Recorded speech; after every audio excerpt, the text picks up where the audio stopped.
Zenfone 5 Lite. So let's unbox this one. Okay, so the retail unit for the Philippines of the Zenfone 5Q will come with a jelly case. Unfortunately, we don't have that one right now. But yes, we still have this pin on the consumer or retail box. Then, of course, we have here the Asus Zenfone 5Q that we will talk about later. As you can see here, we still have the micro USB to USB port. Unfortunately, the smartphone isn't using USB Type-C. It's 2018, however, it's still using micro USB. We also have here the charger. Unfortunately, this isn't a fast charger. This one is a 5 volts, 2 amperes output for a charger. So just the standard charger that you typically see on a smartphone. Nothing really special about it.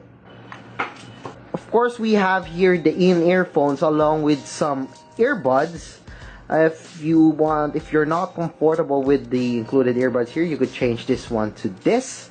So basically, that's it for the unboxing of the Zenfone 5Q. So let's proceed on what we think about the Zenfone 5Q. Okay, so what we have here is the Asus Zenfone 5Q or the 5 Lite. So as you can see here, we got here an 18:9 display, which is a 6-inch display with full HD plus resolution. Also, we got here the quad cameras. We have 2 cameras at the back and 2 cameras on the front, in which both of them has a wide angle lens, which is perfect for taking landscape photos, taking wider photos, and also taking goofies for the selfie camera. And despite being a Zenfone 5 smartphone, this one doesn't have a notch. The Zenfone 5 and the 5Z does have a notch compared to this one. The 5Q or the 5 Lite doesn't have one. And we do have a thicker bezels at the top and at the bottom of the smartphone. However, we do have 18 bezels on the side, which is, I really appreciate that one. On the side, we got here the plastic rounded sides. We still have the micro USB port below along with the speaker grill. At the top, we got here the 3.5mm audio jack.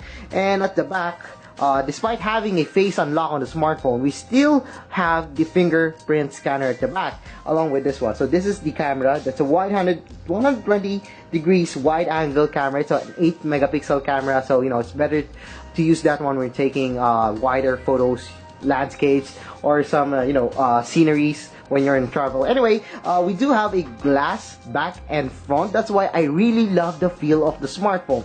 However, I'm actually scared that if I drop the smartphone, I can actually break the glass on the back or at the front. But however, don't worry about that because it comes with a jelly case. It actually feels really premium, and I'm really excited to know the price of the smartphone because I think this one is the smartphone from Asus that would definitely make a name. I mean, the Zenfone 3 and the Zenfone 4 wasn't really that popular in the Philippines, unlike the Zenfone 2. And I think the Asus biggest comeback will be in this smartphone, the Asus Zenfone 5Q. So as you can see here, we got here the Zen UI 5. It's running on Android 7.1.1, but I believe it will come with Android Oreo soon since the Zenfone 3 and other Zenphones already have that update. So hopefully we could get the Android Oreo for the Zenfone 5Q. And as you can see here, I really like the display of the smartphone. It's bright, it's vivid, and it's colorful. I really like the viewing angles on this one. And since this one is 18:9, despite having a 6-inch display, it actually feels handy to me. However, again, I'm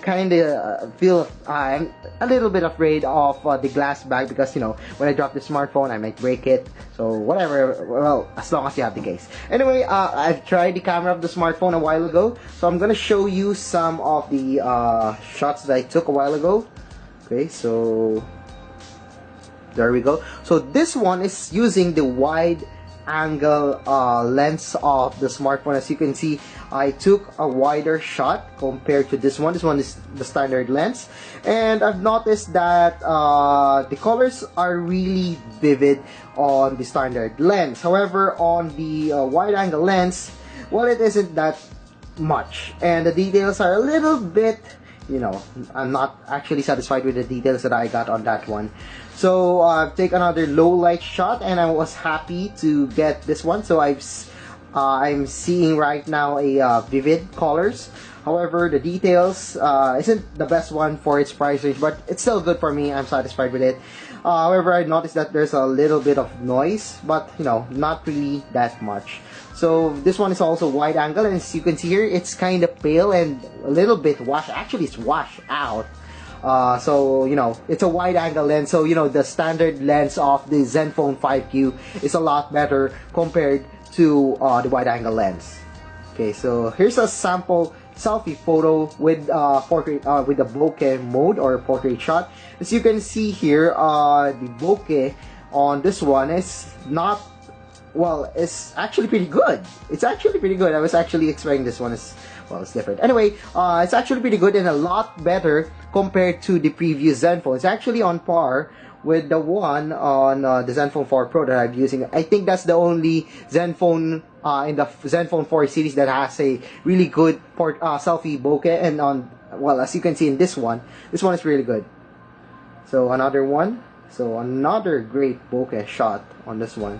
So you can see here, it's well, I do look a little bit pale because of my lighting. It's a little bit bright on my room because I'm using the stand-in light. Anyway, as you can see here, this is the selfie photo, and I was actually satisfied with it. It's not perfect, but I believe that it's actually pretty good for me. So I'm really satisfied with this one. So if you're into selfies, you probably would want this smartphone. Also, I think the wide-angle lens, I would actually want to try that one out when I'm traveling, probably taking some sceneries or I don't know, landscapes or probably goofies.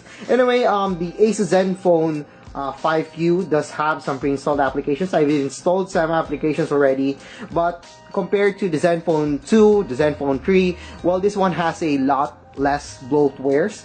So you can see here, we still have the selfie master if you're into, you know, selfies or Bigo Live or whatever. So you could have beautification live, but I won't actually use that one.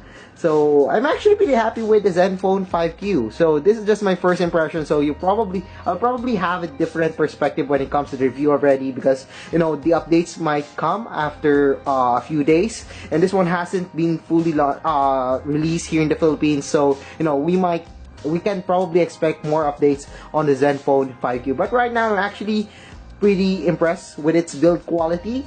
I like the glass back and glass front, also the quad cameras. I'm really excited for its, you know, performance. And however, the face unlock, well, as you can see, it's kind of flaky. You know, it's not really that fast. It's similar to the Zenfone Max Plus that we have reviewed before. But again, I hope a software update could fix that one. Again, the Zenfone 5Q isn't released here yet in the Philippines as of this recording. So we probably have, you know, more updates and probably improvements on the face unlock of the smartphone.